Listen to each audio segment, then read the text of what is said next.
Salut à toutes et tous, bonjour et bienvenue à toutes celles et ceux qui nous rejoignent. Salut Julot, salut Sergio, salut Altalux, je pense qu'on ne te connaît pas, bienvenue. Salut les nouvelles têtes, donc salut les anciennes aussi. Je suis content de vous retrouver dans le studio. Parmi celles et ceux qui sont contents de vous retrouver, il y a Pascal à la Réal, à mes côtés que vous ne voyez pas, Mathis que vous ne voyez pas non plus, qui surveille les horloges et s'occupe de faire défiler nos nombreux invités. À la modération, vous êtes avec Jérémy. Dans le chat, posez toutes vos questions, on répond évidemment à tout le monde. Vous avez le droit de râler, de pas être d'accord, de poser toutes les questions que vous voulez. C'est le principe du stream. Bienvenue à tous, salut Jeff, oui c'est ça, et salut Oslong et salut Sergio Canedo. Nous partons à Paris, jeter un pont entre Bercy et le Palais de l'Élysée. Bercy où s'affairent les pieds dans la Seine les services de Bruno Le Maire, le ministre de l'économie et des finances, et le Palais de l'Élysée, rue du Faubourg Saint-Honoré, résidence officielle du président de la République, Emmanuel Macron, qui accueille ce mercredi midi le Conseil des ministres où Bercy, par la voix du ministre délégué chargé des comptes publics, présentera le programme de stabilité avant qu'il soit débattu au Parlement, puis transmis à Bruxelles. On va parler d'inflation, de déficit, de dette. C'est pas glamour a priori, mais comme d'habitude, on va prendre le temps et à la fin, bien sûr, vous aurez tout compris. Bonjour Olivier Roucan. Bonjour. Olivier, tu es politologue, chercheur associé au CERSA. On dit le CERSA ou le CERSA d'ailleurs? CERSA. Le CERSA plutôt. C'est le Centre d'études et de recherche de sciences administratives et politiques. Salut et bienvenue. Merci. À tes côtés, Anne-Sophie Alzif. Salut et bienvenue. Toi, tu es enseignante en économie à la Sorbonne. Tu es par ailleurs surtout chef économiste de la société d'études BDO France. Tout à fait. Bonjour à tous les deux, bienvenue. On est ensemble pour 40 minutes pour parler d'éco. On va essayer de rendre ça pédago et le plus simple possible. Le Haut Conseil des finances publiques estime dans un avis qui est rendu public ce matin que la nouvelle trajectoire de réduction du déficit public qui a été proposée par le gouvernement manque, dit-il, de crédibilité et de cohérence. Le Haut Conseil, lit-on, considère que cette prévision manque de crédibilité, entre autres, car la documentation de cet effort, c'est ce qu'on lit, de cet effort jamais réalisé par le passé reste à ce stade lacunaire et qu'elle manque également de cohérence, notamment sur les prévisions de croissance. Qu'est-ce que vous en pensez tous les deux ?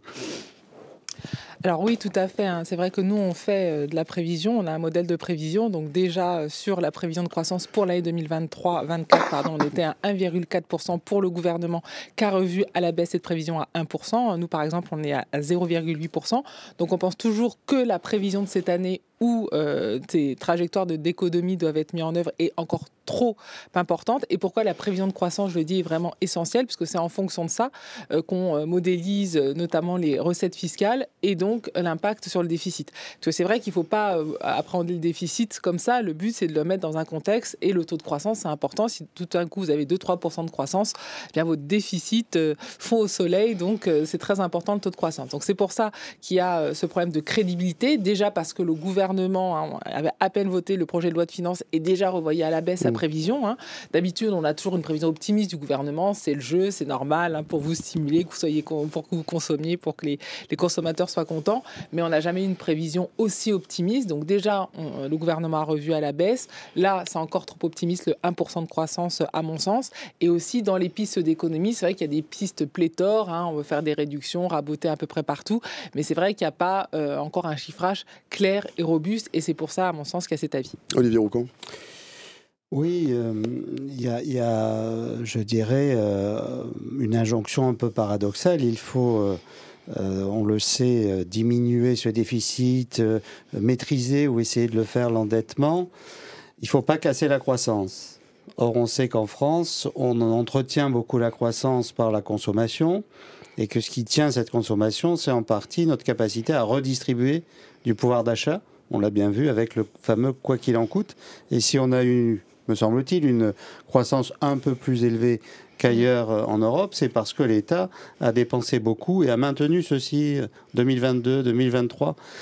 Bon, aujourd'hui, on fait les comptes et on se rend compte, c'est le cas de le dire, que ça a été sans doute trop, que ça met en danger la soutenabilité de nos grands équilibres sur le déficit, voire sur la dette.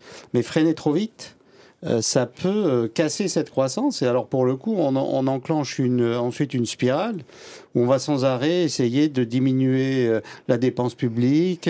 Cela va entraîner une croissance trop molle. Bref, on ne sort plus de cette spirale négative. C'est le risque, je pense, qu'a en tête le gouvernement.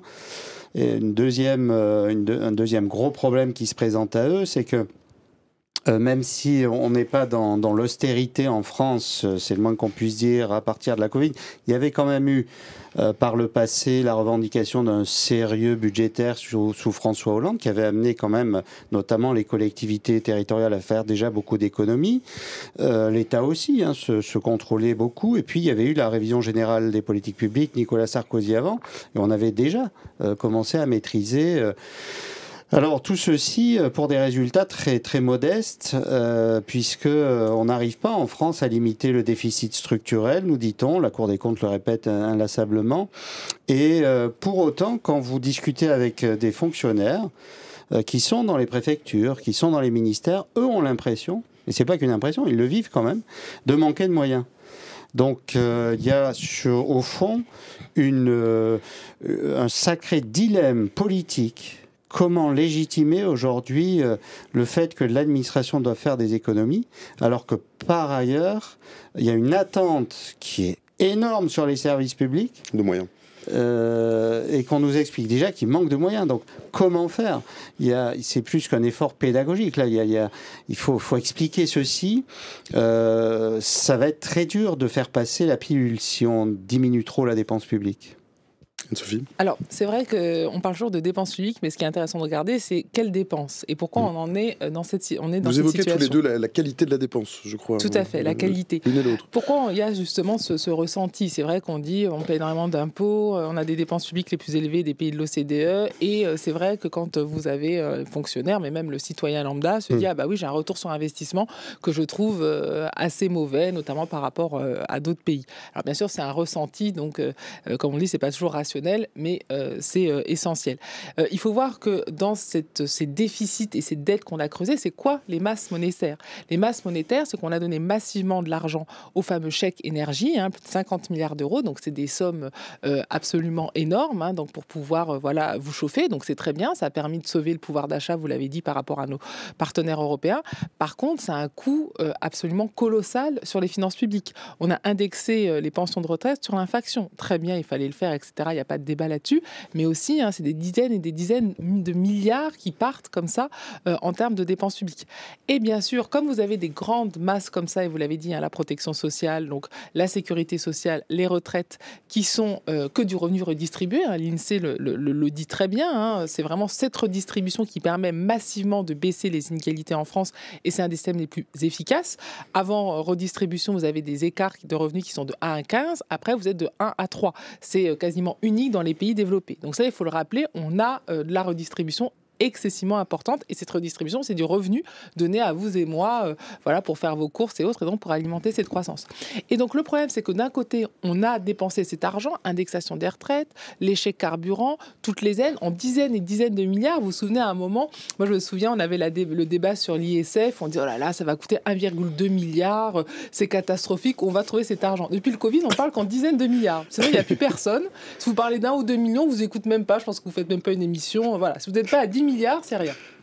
Alors, le problème, c'est que c'est bien, on s'est habitué à ça, mais c'est sûr que cet argent va pour ces grandes masses, et après, forcément, on a du déficit, donc on doit essayer de couper, et donc vous allez couper, on va dire, sur ce qui reste, et il faut le rappeler, les ministères, les agents publics ont déjà fait énormément d'efforts, donc c'est vraiment là où il y a des coupes importantes, et ce sont des efforts qui sont assez minimes par rapport aux masses de 50 milliards, de 10 milliards, etc.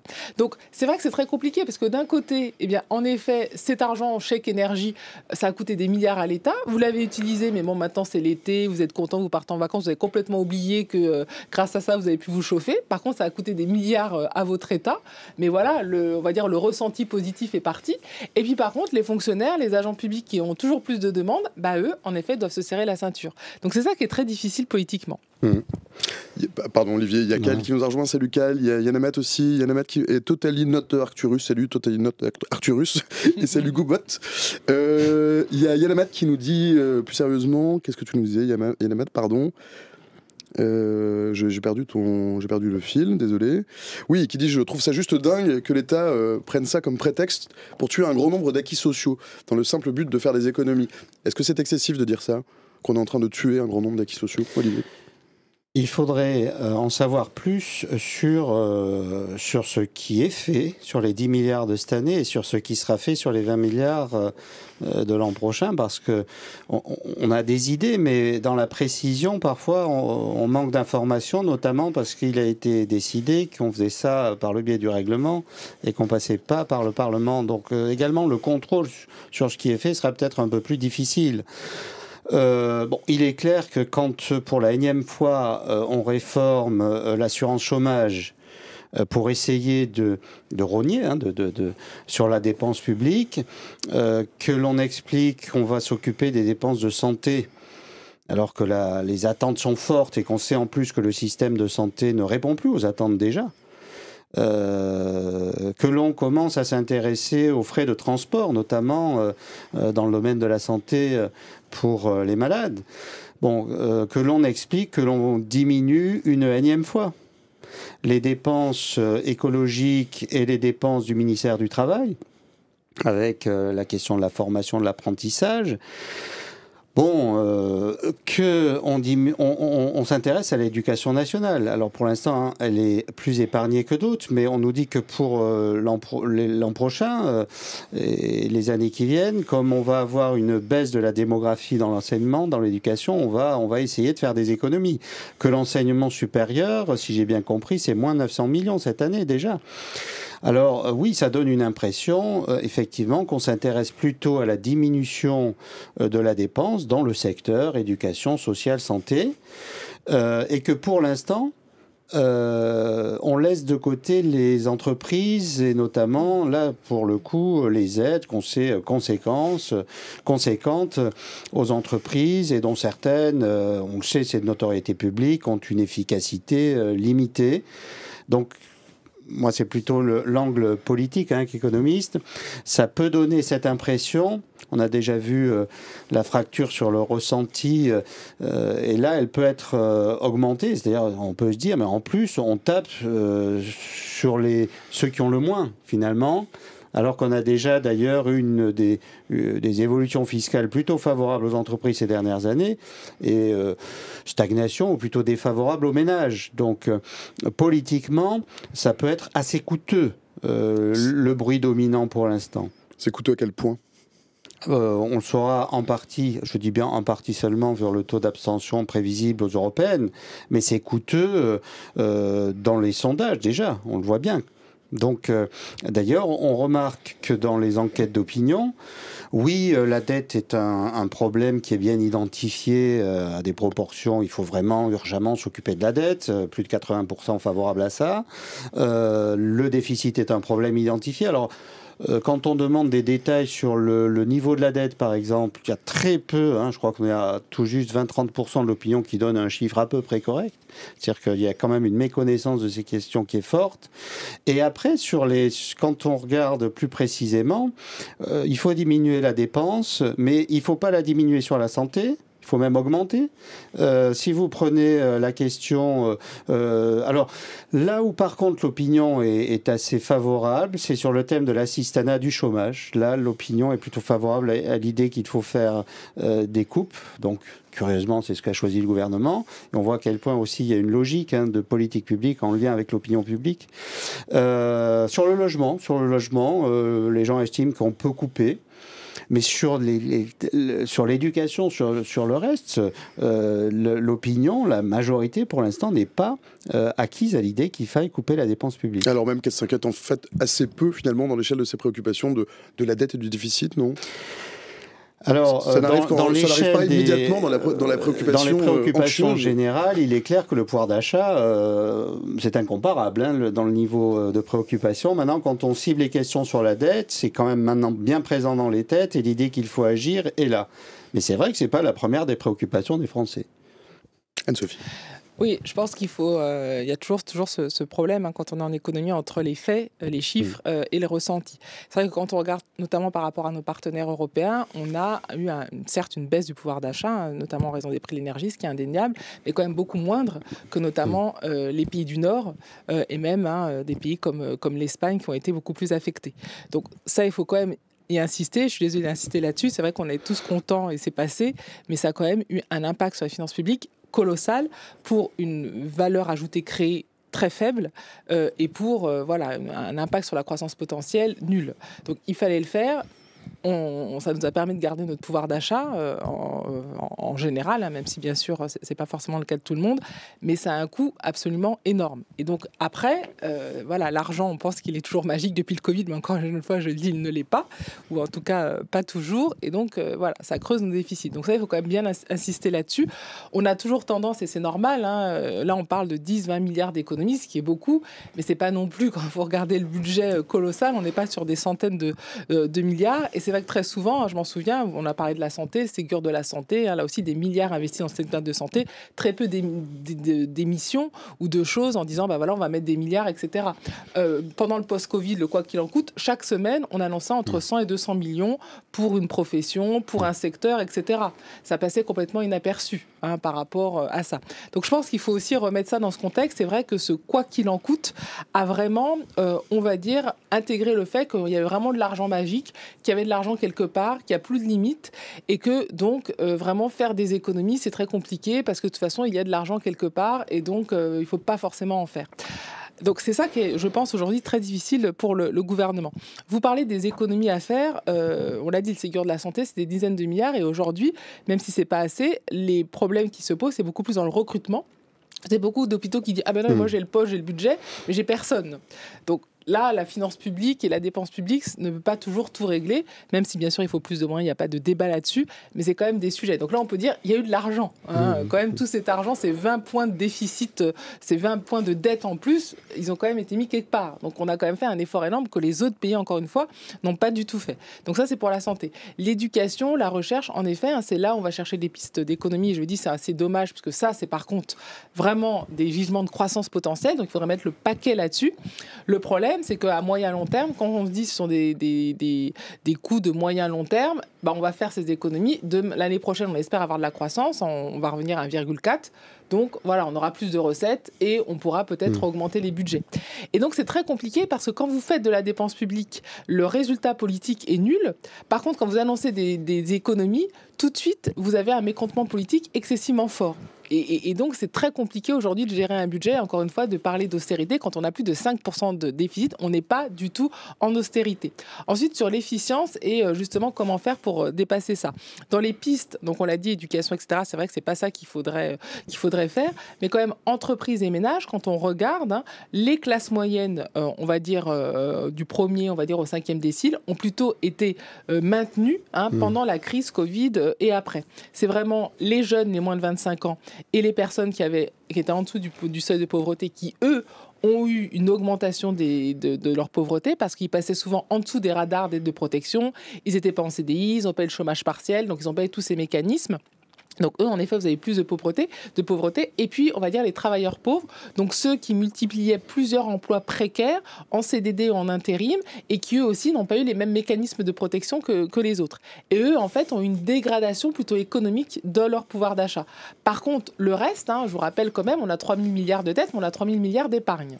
Et on a encore 3 points de surépargne que l'on n'avait pas post-Covid. Donc, c'est-à-dire qu'il y a quand même une grosse partie de ces aides aussi qui sont aujourd'hui sur des livrets A, sur des LDD ou sur tout type de livrets et qui financent de la dette, mais c'est tout, qui ne financent pas forcément l'économie. Donc ça aussi, une grande partie des dépenses publiques qui ont été affectées et des aides sont allées aussi vers un taux d'épargne énorme. On est quasiment à 17%, les États-Unis sont à 4% par exemple. On était à 14% avant la crise. Donc on voit qu'on a vraiment encore un phénomène de surépargne et que cet argent est plutôt conservé que consommé. Donc là aussi, ça pose problème et interrogation. Olivier, je t'ai vu acquiescer puis tiquer un peu. Non, mais c'est-à-dire que c'est là où on va avoir un débat politique intéressant, si on nous permet de l'avoir, du fait des évolutions de la gouvernance, puisqu'on voit bien que l'exécutif essaie d'avoir le moins de débats possible sur ces questions au Parlement, du 49.3 à ce qui est en train de se passer. Mais si on a un débat, ça sera intéressant, parce que j'entendais parler du livret A. Je ne sais pas si on veut prélever sur le capital et sur l'épargne, si c'est au livret A qu'on doit s'attaquer d'abord.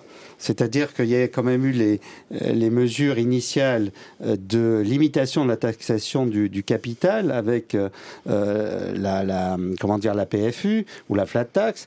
Ça, c'est une mesure qui a quand même rétrospectivement un coût pour le budget des finances publiques. Bon, moi, je ne saurais pas le chiffrer, mais dans tous les cas, il y a quand même dans l'idée qu'il faut s'occuper de la taxation des super profits des entreprises, mais aussi peut-être un peu de la taxation un peu supérieure des personnes qui ont un patrimoine très élevé en France. Bon, parce que même si nous avons un système qui est très redistributif, il y a quand même sur les dernières années à nouveau la constitution d'une bulle sur ce qu'on appelle globalement les plus riches. Et dans le même temps, on a eu, comme vous l'avez dit, une augmentation de la pauvreté à nouveau, alors qu'on était un pays qui arrivait depuis quand même assez longtemps à cantonner notre taux de pauvreté, où là on voit que quand même ça se passe pas bien. Et il y a la question, juste par rapport à ce qui a été dit, qui me semble très intéressante, du ciblage de ce qu'on fait, aussi bien sur le prélèvement que sur la redistribution. C'est-à-dire que, à lire la Cour des comptes, ce qui est reproché sur la Covid, c'était déjà le cas, hein, quand on a comme ça donné à des entreprises. Et à des ménages. Ménages. Les ménages, avec le chômage partiel, avec le chômage partiel, mais les entreprises aussi. Hein, vous avez entendu. Dans la première partie du Covid, en termes de chiffres, c'était d'abord les ménages. Et c'est dans la seconde partie, avec la crise énergétique, que c'était plus les entreprises. Oui, bon, enfin, sur les deux. Et ensuite, alors sur l'énergie, les entreprises. Donc on a redistribué, mais de façon indifférenciée. Sans prendre en compte suffisamment les revenus. Alors je ne sais pas, là moi j'ai une question technique. Est-ce que on arrive au niveau des administrations est-ce qu'on n'arrive pas au niveau des administrations à inventer des dispositifs ciblés, suffisamment efficaces, ou parce que ça coûterait trop cher, ou parce qu'on n'a pas le personnel. Mais il est vrai qu'il est curieux de voir que dans l'ingénierie finalement des prélèvements comme de la redistribution, on manque de précision pour bien allier équité et souci d'efficience. Alors, par rapport à ça, quand même, quand on regarde ce qui s'est passé, puisqu'on là, on a les choses, hein, pour ce qui concernait le chômage partiel, on a les données, et c'est pour ça que c'était aussi efficace, en disant vous n'avez pas une réponse sur les 2-3 jours, c'est automatique. Et ça, en effet, il y avait absolument toutes les données, et les entreprises et les salariés ont été massivement aidés. Donc, et là, c'était vraiment le choix de mettre l'économie sous cloche, que tout le monde en bénéficie, qui était dans un emploi CDI, etc. Je dis, les personnes qui n'étaient pas dans ça en ont moins profité, pour vraiment conserver l'économie et le tissu productif. Donc ça a quand même très bien marché. Et sur ce chômage partiel, je crois qu'il y a une unanimité pour dire que c'était très efficace. Là, je pense que ça a été fait. Ensuite, pour les aides énergétiques, au début, ménages et entreprises en ont profité pareil, hein, plus les ménages d'ailleurs que les entreprises. Hein, il faut quand même le rappeler en termes de chiffres. Hein, on était à 60-40% sur l'ensemble qui a été donné. Et ensuite, on a eu des aides plus ciblées. Pour les ménages, il fallait en effet avoir tant à faire par rapport à votre domicile. Il fallait avoir tel type de véhicule. Donc, il y a eu des choses qui étaient plus ciblées parce que ça coûtait trop cher. Donc, de toute façon, on ne pouvait pas continuer. Et pour les entreprises aussi, c'est les entreprises qui avaient plus de temps de leur chiffre d'affaires qui étaient impactées par la hausse des prix de l'énergie qui avaient le droit à telle ou telle aide. Et d'ailleurs, il y a eu des critiques en disant, voilà, ça, c'est pas assez large, plus d'entreprises auraient dû en avoir. Donc là, je sais pas, je trouve que la critique est un peu facile parce qu'il y avait quand même... Vous pensez que le ciblage des aides et de la redistribution est efficace, globalement opérationnel? Non, je ne dis pas oui ou non dans l'absolu. Moi, je regarde la période effective post-Covid. Post-Covid, quand là, on peut regarder parce qu'on a les chiffres, on a les faits. Voilà ce que je dis. Et je dis au début, le but, mais là, après, on est d'accord et pas, on peut en parler, c'était que ce soit politique. Donc, le but n'était pas d'avoir une efficience économique dans la redistribution, c'est de dire on met l'économie sous cloche et tout le monde va en bénéficier, d'où la surépargne, même des gens qui n'en avaient pas forcément besoin. Et après, dans un second temps, là, il y a eu du ciblage parce que ça coûtait trop cher. Oui, mais c'est arrivé quand même assez tardivement. Et donc, ça a été en effet un choix. Mais après, on dit ça, et de l'autre côté, comme vous l'avez dit, grâce à ça, on n'a pas été en récession. Donc, on ne peut pas aussi gagner sur tous les tableaux. C'est sûr qu'on a fait ce choix de donner beaucoup. Mais ça a permis aussi de ne pas être en récession, notamment l'année dernière, par rapport à d'autres pays. Donc là, on peut dire qu'on a quand même été très généreux, qu'on n'a pas été en austérité. Donc ça, je pense que c'est bien quand même de le mettre en avant. Et là, l'administration était très efficace pour mettre en place ces dispositifs, notamment le chômage partiel. C'était quand même assez admirable, il n'y a pas eu que le chômage partiel pendant la période en termes de masse, en masse budgétaire, oui. c'est quand même ça, et après l'énergie qui a coûté le plus. Là, on ne parle pas d'1 ou 2 milliards, donc c'est quand même ça le sujet. Question très précise dans le chat de Total Linote Arcturus qui nous demande étonnamment, avec la hausse des taux d'intérêt, tout le monde était mécontent, et avec la baisse à venir en août, point d'interrogation. Est-ce que vous pensez que ça s'arrangera ? Alors oui, normalement, les taux devraient décélérer. Après quand ? Là, en effet, point d'interrogation. Nous, on est plutôt pour la Banque Centrale Européenne, pour l'Europe, une baisse des taux qui aura plutôt lieu en fin d'année, en début d'année prochaine, parce que même si on a une baisse d'inflation plus importante que prévu, notamment dans certains pays nordiques, il y a encore une prudence par rapport à ça. Et par contre, aux États-Unis, comme eux, ils ont plus de 2% de croissance, ils ne sont pas du tout dans une situation de risque de récession, une croissance forte, il pourrait y avoir des baisses qui interviennent avant. Juste pour finir sur ce que vous disiez aussi sur l'argent, parce que là aussi, il y a toujours l'idée de dire, voilà, tout le monde s'enrichit, etc. Et donc, il n'y a qu'à prélever en disant, il y a une augmentation, en effet, des personnes plus riches. Oui, mais là aussi, il faut regarder pourquoi. Cette augmentation de richesse, ça vient d'où ? De l'immobilier. La majorité des ménages qui ont augmenté en termes de patrimoine, c'est parce que l'immobilier a augmenté. C'est pas parce qu'ils ont créé une entreprise ou qu'ils ont trouvé un vaccin contre le cancer. Alors qu'aux États-Unis, en effet, vous avez beaucoup plus d'inégalités, mais c'est dû à des créations d'entreprises et au fait que vous avez des entreprises, voilà, dans la tech ou autres, qui créent de l'innovation et qui créent vraiment des transitions, voilà, numériques et autres. C'est beaucoup moins le cas en Europe et beaucoup moins le cas en France. Donc bien évidemment que vous avez une augmentation du capital. Mais bon, voilà, vous habitez une maison depuis 20 ans, au lieu de coûter 100 000 euros, elle coûte 300 000 euros. C'est très bien, vous êtes enrichi. En termes de valeur ajoutée, vous avez rien créé, mais votre patrimoine a augmenté. Non, mais ça, c'est assez important. Mais la proportion des gens qui ont ce patrimoine-là est assez faible dans le pays. Alors, en effet, en termes de génération, la majorité de ce patrimoine est détenu par les plus de 65 ans et très concentré sur les plus de 65 ans, alors qu'en effet, les moins de 25 ans ont beaucoup moins accès. Tout à fait. Mais ce que je veux dire, c'est que pour taxer, on a vu quand on a fait la taxe sur les super profits, mais au niveau européen. Oui, et puis dans ce patrimoine immobilier, il y a quand même des niveaux, parce que une maison secondaire, bon d'accord, mais enfin, ensuite, on sait très bien que non, mais tout à fait, mais juste on pourrait parler d'un surpatrimoine immobilier concentré, très concentré. Mais ce que j'essaie d'expliquer, parce que là, on disait, voilà, c'était un petit peu ça votre propos, on pourrait plus taxer ça, et ça permettrait d'avoir de l'argent. Voilà. Oui. Donc, tout à fait, mais ce que j'explique, c'est que par rapport à d'autres pays nordiques, par exemple aux États-Unis, où quand vous faites des taxes sur les entreprises, etc., pourquoi ça marche beaucoup plus ? Parce que les riches, ils détiennent beaucoup plus des entreprises, de l'innovation et du profit. Et donc, forcément, vous avez beaucoup plus de... En Europe, en France, vous pouvez le faire, on l'a fait moi, je pensais essentiellement au patrimoine, notamment immobilier, mais enfin, il y a aussi constitué un patrimoine, quand même, aujourd'hui, un capital financier qui existe, alors, qui est là. C'est ce que dit Papa Vissou dans le chat, qui dit le effet, patrimoine des ultra-riches est plus immobilier que sous forme de capital actionnarial. Alors justement, plus vous êtes riche, plus vous avez du capital, et moins vous avez d'immobilier. C'est ça qui fait justement que vous êtes plus riche, en effet. Là, vous avez au taux d'intérêt qui, d'un coup, là, on l'a dit, ont baissé. Votre maison a perdu 30%. Donc, comment vous faites pour le taxer, ça ? Et c'est pour ça que j'insiste là-dessus, le fait qu'en Europe, on soit beaucoup plus sur de la richesse, qui soit sur de l'immobilier ou du patrimonial, et beaucoup moins sur de la technologie. C'est que pour financer ces dépenses publiques, et c'est pour ça que moi, j'appelle à une réindustrialisation et à cette transition numérique et technologique, c'est qu'il faudra trouver des sources de financement. Vous l'avez tout à fait raison. Mais c'est pas en taxant toutes les résidences secondaires, etc., que vous allez trouver des dizaines et des dizaines et des dizaines de milliards. Par contre, on aurait 2-3 Apple, Google européens. Eh bien, moi, je vous garantis qu'il y aurait peut-être quelques gisements. Google européens, pour l'instant, on n'y est pas. Mais pour les fabriquer, il faudra peut-être un peu plus de dépenses publiques, parce que ça se passe aussi comme ça. De la dépense publique, une véritable stratégie d'économie, et c'est pour ça aussi de ne pas être que dans des dépenses publiques. De nouveaux capitaux publics. Eh bien, je disais simplement, moi, je ne pensais pas aux petites résidences secondaires, et je veux dire, à cette classe moyenne supérieure et au patrimoine qu'elle a pu constituer. Non, je volume, pensais aux capitaux, voilà. Il y a 1%, on peut élargir peut-être un peu plus, à 5%. Bon. Et là, on est sur du capital financier et du patrimoine immobilier, d'ailleurs, qui est aussi financier. Bon, donc on est là-dessus, et je pensais surtout à ça.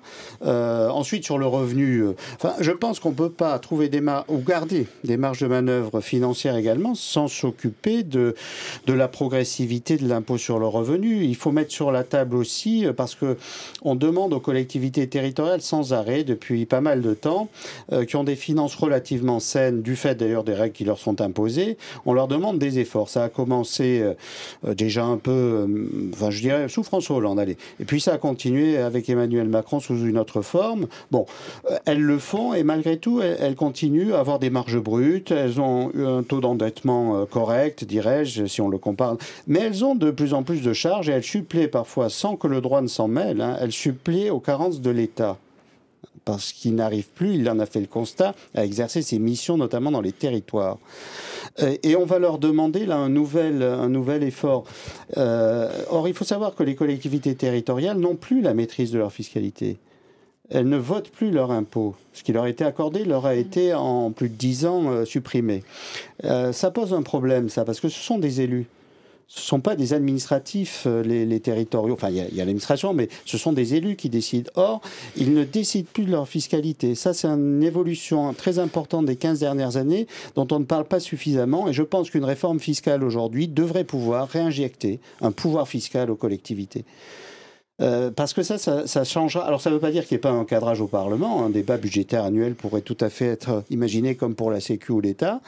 Mais ce que je veux dire avec ces quelques points, c'est qu'il me semble que ce débat pourrait avoir une issue positive si on repose la question de la fiscalité dans notre pays de façon assez débattue. On a fait une convention citoyenne sur l'écologie. Pourquoi pas une sur cette question de la fiscalité? Parce que derrière tout ce dont on débat, pour l'avenir, c'est ça. Il faut trouver une issue positive aux choses. On ne va pas se mortifier, oh là là, plus de 3 000 milliards d'endettement public, un déficit pas... On ne s'en sort pas. Bon. Il faut trouver des issues, mais il me semble que ça doit passer par un débat public assez large. Alors, on avait d'ailleurs eu, lors du grand débat national après les Gilets jaunes, le thème de la fiscalité n'était pas absent. Hein. Alors, tout ça a été mis au carton aux archives départementales, c'est bien dommage, mais ça ressort, finalement. Non, mais tout à fait d'accord, et notamment sur, en effet, les collectivités qui auront de plus en plus de missions de services publics à mettre en œuvre, notamment avec la transition écologique. Donc, il y aura vraiment besoin de beaucoup de moyens. Moi, ma réflexion était un petit peu plus, on va dire, globale, parce que c'est vrai que sur ces questions de déficit, on est très sur comment augmenter les impôts ou, en gros, baisser les dépenses. Et ce que j'essaie d'expliquer quand on regarde les prévisions de croissance potentielle à moyen et long terme, notamment par rapport aux États-Unis, la Corée du Sud ou d'autres pays comme ça. Hein, la Corée du Sud, je le rappelle, hein, après la Seconde Guerre mondiale, ils avaient le même PIB par habitant que la Côte d'Ivoire. Regardez où ils en sont aujourd'hui. Donc c'est possible. Et ce que je veux dire, c'est que les masses de financement seront tellement énormes qu'on ne pourra plus être dans un débat, on va taxer telle maison, ce qu'il ne faut pas bien sûr faire, etc. Mais en tout cas, il faudra avoir d'autres sources. Et que les pays qui vont gagner ça, c'est justement ceux qui ont ce pouvoir technologique parce qu'ils auront les moyens financiers colossaux pour pouvoir financer. Et derrière, si on arrive à avoir ça, hein, c'est bien sûr notre protection sociale, les retraites, etc. Parce que le gros de la dépense, ça reste ça, la sécu, les retraites. Bon, bien sûr, il y a plein d'autres choses. Mais c'est quand même ça qui est central, que le monde entier nous envie et qui est extraordinaire et qui nous permet d'avoir quand même la qualité de vie qu'on va. Donc c'est ça le sujet. Mais ça, il faudra vraiment avoir des sources de financement différentes. Et c'est pour ça que je suis un petit peu toujours étonnée dans ces débats-là, c'est qu'on est très dual, recettes, mais on pourra avoir plus de recettes. Aujourd'hui, pourquoi on est en déficit? Parce que les entreprises ont... il y a eu moins d'activité et donc il y a eu moins de recettes fiscales. Si on avait plus de croissance, on n'aurait même pas ce débat. Donc c'est absolument central plutôt que... Alors bien évidemment, maintenant on a un déficit, hop, on essaie de sauver les meubles et de raboter tous les tiroirs, etc. Mais si on avait eu 1,5% de croissance, on n'aurait même pas eu ce débat. Donc c'est ça, à mon sens, c'est bien ce que voulait le gouvernement, puisqu'il était à 1,4. C'est ça. Dans sa vraie vision. Et là, j'étais trop optimiste. Comme la question, moi, qui me semble très importante, en effet aussi, je partage entièrement, c'est la question du futur. Et donc, comment la France peut rester au niveau sur les technologies d'avenir. Alors, il y a eu France Relance 2030, mais il y avait déjà eu les plans d'investissement d'avenir. On peut remonter les pôles de compétitivité, tout ça. Bon, alors, ça monte en puissance, et ça a notamment monté en puissance du fait de l'emprunt européen, parce que on en bénéficie quand même aussi. Donc, il y a ces investissements d'avenir qui passent par de l'investissement public, mais... je dirais, au-delà de ces sommes, il y a la question de comment on restructure en amont aussi l'enseignement supérieur, le financement de la recherche en France, qui doit passer aussi par un investissement privé dans la recherche. Parce qu'en France, quand on pense recherche, on pense investissement public. Et c'est très bien, ça existe, mais on n'investit pas assez dans l'investissement privé. Depuis les années 90, on nous parle, Claude Allègre, c'était son dada, il ne faut plus trop l'invoquer aujourd'hui pour d'autres raisons, mais la question de partage public-privé sur la recherche. Alors ça progresse, mais voilà, comment on restructure un peu les choses, et pas que pour les sciences dures, parce que on sous-estime aussi les sciences humaines, beaucoup. Dans notre pays, on a décrété que la sociologie n'était plus à la mode, par exemple.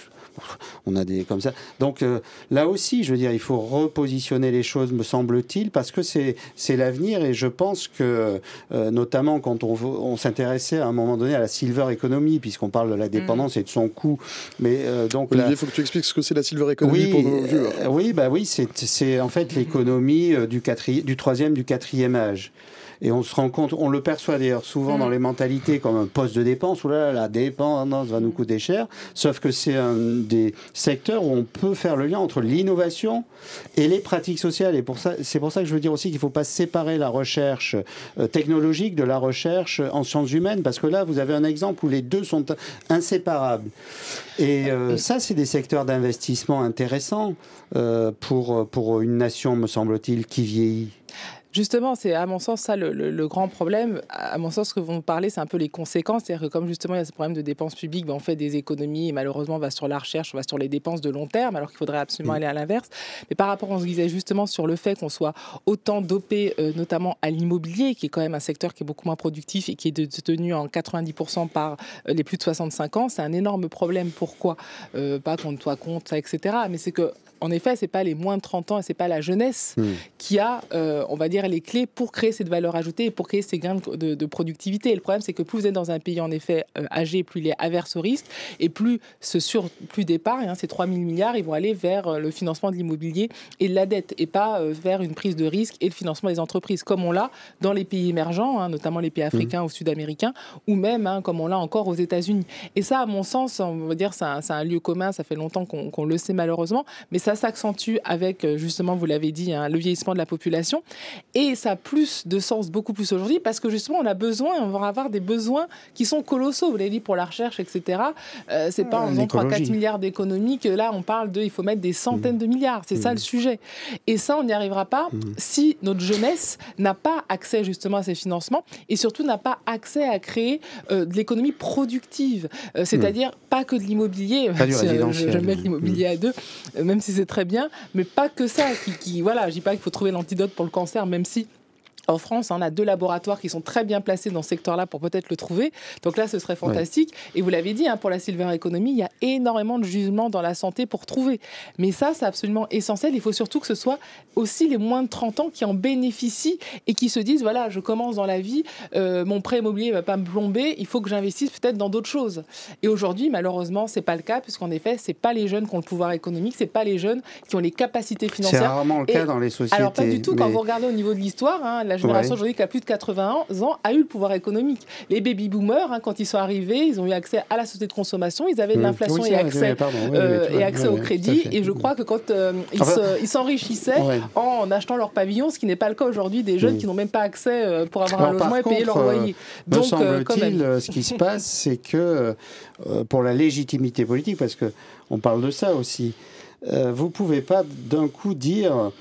on va cibler le patrimoine immobilier parce que les jeunes de la classe moyenne et supérieure. Non, mais c'est ça le sujet. D'abord parce que il y a une solidarité intergénérationnelle qui se fait par la transmission d'une partie de ce patrimoine. Oui, mais ça, c'est un problème pour une économie ouverte. Le but, c'est que vous ayez un diplôme, vous gagnez de l'argent et que vous soyez libre. C'est pas d'attendre que votre grand-mère ça, c'est l'idéologie, ça, parce que la réalité... aux États-Unis, dans d'autres pays, voilà, vous pouvez quand même... Oui, mais quand vous faites une réforme, vous devez tenir compte, quand vous faites une réforme, de l'état des choses qui existent. Et si vous dites aux gens, là, brutalement... Ah non, mais c'est pas ça. Voilà, mais la légitimité, c'est la transition. Donc comment on fait on crée des incitations. On crée des... Oui, alors attention, oui. Dans une minute, Anne-Sophie. Ciblons bien, et puis attention à la multiplication des incitations et des aides. On fait ce constat, on le sait, et ça, c'est un vrai sujet. La question de la rente, puisque c'est de ceci qu'on parle, c'est médiatisé comme ça, on va s'attaquer à la rente. Alors déjà, attaquons-nous à la vraie rente. Et c'est pas la question du livret A ou la résidence secondaire ou le petit bien immobilier que la classe moyenne a mis, parce que ça aussi, la question des plus vieux qui ont le patrimoine, ils ont mis du temps pour le constituer. Donc après, ils le transmettent. Et il y a de la solidarité intergénérationnelle. Et pour les plus jeunes aujourd'hui, je dirais que parfois c'est vital. Oui, mais c'est ça peut-être le problème. Alors ça, c'est le problème, d'accord. Mais mais 80, le faire évoluer, alors même si la génération des personnes qui ont 80 ans aujourd'hui, une partie recevait déjà parfois d'un patrimoine... Bon, oui, mais beaucoup moins en termes de beaucoup volume. moins, on est d'accord. Mais, non, mais ce que je veux dire, c'est que c'est une mécanique et une logique culturelle de longue durée, la transmission du patrimoine. Donc quand on va modifier ça, il faut vraiment être, je dirais, un ingénieur politique très qualifié. Moi, je ne dis pas forcément de le modifier, faire les choses plus de diversification. En faisant très attention. Ça existait dans les années 80-90 et il faut continuer, on ne même pas ça en compte. Par contre, dans ces années-là, les jeunes, parce qu'ils avaient accès à un diplôme, parce qu'ils avaient une rémunération, ils pouvaient s'acheter un logement. Déclassement, oui, on est d'accord. Bah oui, mais ce fameux, on est d'accord. Je ne vais pas vous mettre d'accord, mais ce n'était pas le but. Non, c'est un débat qui mériterait d'ailleurs à être poursuivi plus longuement. C'est l'heure du mot de la fin. Olivier Roucan, le mot de la fin. Ah, vous me piégez. Bah oui. Le mot de la fin. En plus, vous commencez par moi. Alors, le mot de la fin, bien, réforme fiscale. Réforme fiscale. Merci Olivier. Anne-Sophie, le mot de la fin. Investir dans la jeunesse. Est-ce que je vous retrouve bientôt pour poursuivre ce débat sur ce thème-là? Avec plaisir, on est déjà bien parti. Un duo formidable. À bientôt alors. À très bientôt. Salut, merci infiniment.